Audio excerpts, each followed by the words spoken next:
Magandang hapon po. Patay ang isang babae matapos sumabog ang isang regalong binuksan niya sa Taguig. Kinilala ng mga pulis ang biktima na si Yvonne Chua, 31 taong gulang. Ang naturang regalo ay dinala raw sa unit ni Chua sa Mahogany Place sa Barangay Bambang.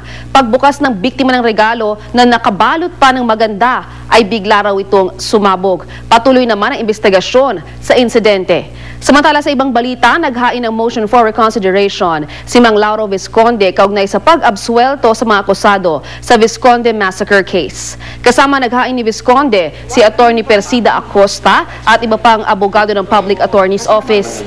Hiniling ni Visconde sa korte na i-exempt ang kaso sa general rule ng double jeopardy. Anya, may ilang pagkakataong pinayagan naman ng Korte Suprema ang paghahain ng MR at busisiin ulit ang naunang desisyon. Gaya na lang daw sa nangyari sa Aquino Galman case kung saan nagkaroon acquittal pero na-appeal pa rin daw ito. Ayon naman sa abogado ng Company Web, absolute ang probisyon kaugnay sa double jeopardy. Hindi maaaring sumailalim muli sa second trial ang akusado. Mula sa tahanan ng katotohanan, ako po si Lala Roque.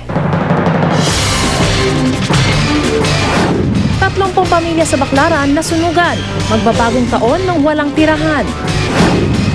Binatilyo na putulan ng 2 daliri matapos masabukan ay pinagbabawal na paputok na King Kong.